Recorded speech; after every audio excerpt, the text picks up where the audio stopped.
She stepped forward with purpose. No hesitation, just calm, measured intention.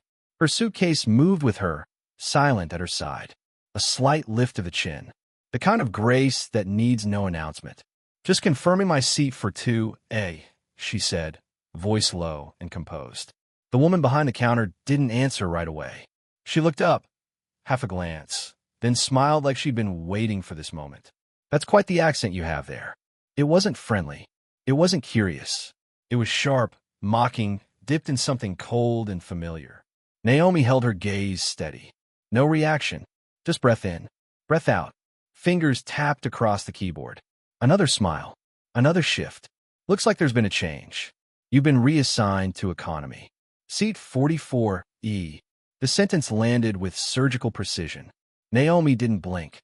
"I booked 2A," she replied evenly. Sometimes the system corrects itself. It wasn't the words.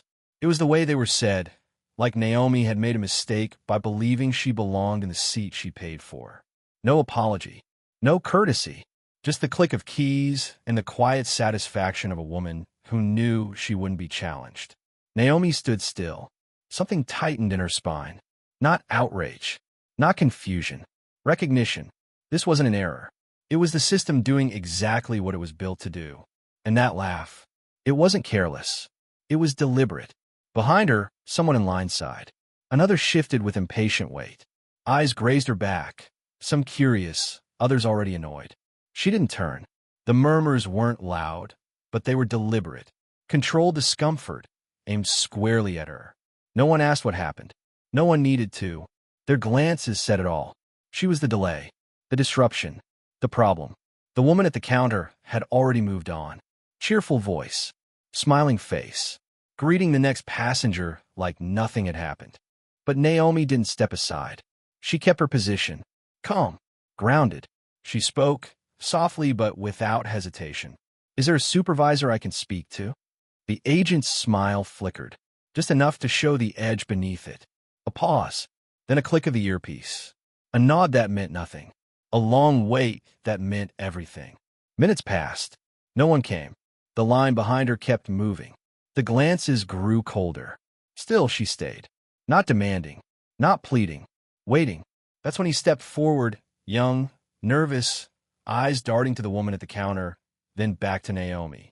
His voice barely above a whisper. "They don't want you in first class. It doesn't fit the brand image. Better to have you somewhere less visible." Her eyes met his. She didn't speak. She didn't move. She just looked at him, long enough to make him look down. The silence between them said more than 1,000 accusations ever could. It wasn't shock. It wasn't surprise. It was confirmation. And now, she knew exactly what she was dealing with. Her phone buzzed. Once. No sound. No urgency. Just a soft vibration in her coat pocket. She slid it out without looking rushed. A single word on the screen. "Ready." She read it once. Then again. Not a question. Not a warning. It was the signal. She placed the phone back. No reply needed. The message had already been heard. Her silence wasn't retreat. It was precision. She turned slowly, walked to the edge of the gate, and sat down. Straight-backed. Legs crossed at the ankle. Hands resting calmly on the polished handle of her suitcase. She didn't watch the staff. She didn't follow the movement around her. She already knew what they'd do next. She didn't need to see it. This wasn't about confrontation. Not here. Not now. What just unfolded wasn't just an insult.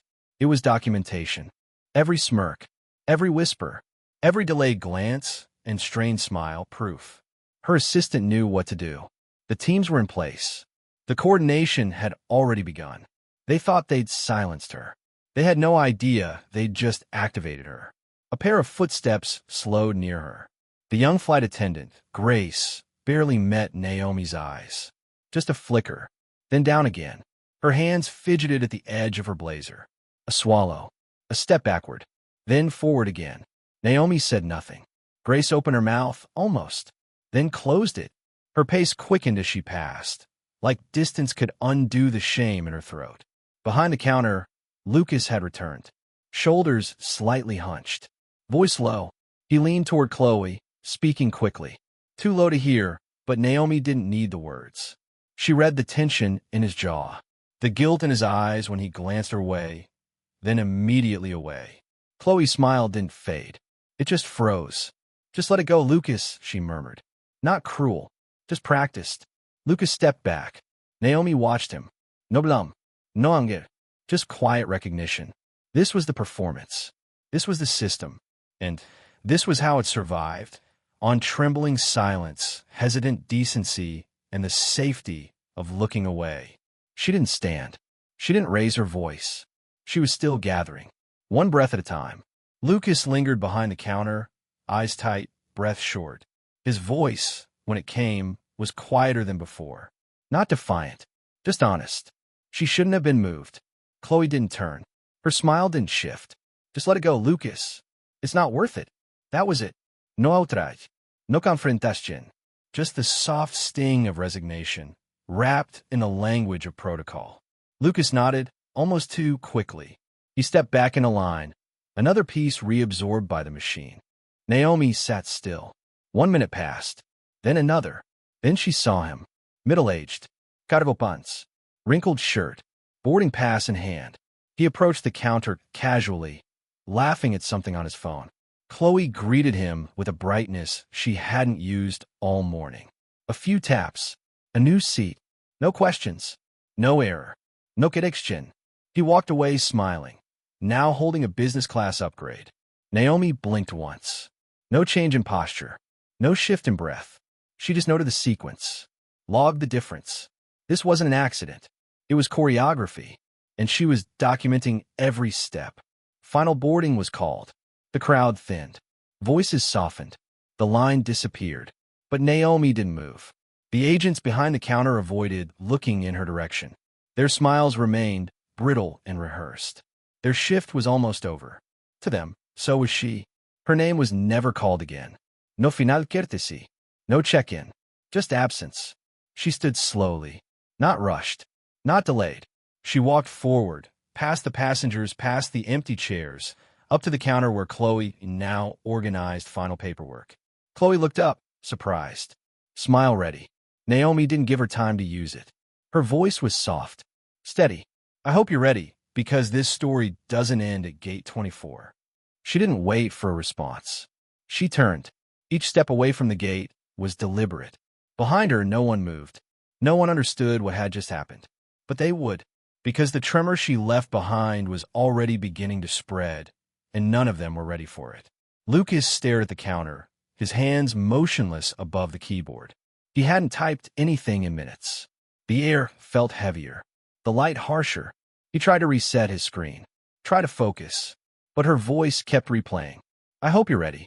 He wasn't. Chloe moved through her checklist, fast at first, then slower. Her fingers slipped on familiar keys. She reprinted the same document twice, laughed once, too loudly, then said nothing at all. She looked up, just once, toward the gate Naomi had walked away from, and couldn't look there again. Grace stood near the jet bridge, arms folded, chest tight, her breath shallow. She'd seen everything, done nothing. Her silence, now, felt like a weight strapped across her ribs. Naomi hadn't said a word to her, but somehow that said more. In the ops room, Dennis rubbed the back of his neck and leaned toward the monitor. Something was wrong. He could feel it. The radios were too quiet. The faces on the floor looked different. Everyone had the look of people pretending too hard that nothing had happened. But something had. Naomi wasn't angry. She was already at 30,000 feet and rising. In a quiet executive lounge, her phone blinked. One message, then another, then 5 more. Legal had connected. The cancellations were underway. No one here knew it yet, but the ground beneath their feet was already shifting. The terminal screens blinked. Once, then again. Seat assignments shuffled. Boarding priority glitched. Passengers reappeared in queues they'd already cleared. Lucas stared at the monitor. Nothing was responding the way it should. Override requests bounced. Vendor codes returned errors. The system wasn't down, it was bleeding from inside. He leaned closer, scrolling fast. His hands trembled. The codes were correct. The protocol had been followed. And still it failed. Across the counter, Chloe's voice cracked mid-sentence. She reset her smile, tried again. "Sir, It looks like the system's just running slow. Another frozen manifest. Another reassigned seat that made no sense. She pressed her palm flat against the counter to hide the shake in her wrist. Grace stood a few steps away, not helping, not moving, just watching. Her eyes kept flicking to the others, waiting for someone to speak up, for someone to call it out. But no one did. Everyone moved as if normal. Everyone acted as if she hadn't been here. But Naomi's presence hadn't left. It lived in errors, in the delays, in every flicker of a screen that used to work perfectly. This wasn't a crash. It was a cut. And every glitch was another stroke of the blade. Behind the glass doors of the conference room, no one said her name. But every pause, every clipped sentence, every glance at the screens, they were all shaped by her. Dennis sat stiffly across from 2 compliance officers flown in that morning. Chloe entered, notebook tight to her chest, mouth dry. "We need to understand what happened." That was all they said. She started to speak. At first, defensively. Then, slowly, her words thinned. Her voice caught. "We were just following what we thought was standard." She didn't cry. She didn't excuse it. But something cracked. Grace stood outside the door, waiting her turn. She'd requested the meeting quietly. No attention. Just space to speak. And when they asked, she did. She didn't name names. She didn't offer blame. She simply told the truth. The glances. The silence. The way no one had moved. Lucas didn't ask for a meeting. He sent a report. Cold. Factual. Complete. He listed every override, every unexplained reassignment, every hesitation ignored. No emotion. Just proof. No one had to connect the dots. They were already there. And miles away in Denver, Naomi typed one line to her board of directors. All partnerships will be reevaluated. No exceptions. No threats. No announcements. Just the start of a new structure, one brick at a time from the inside out.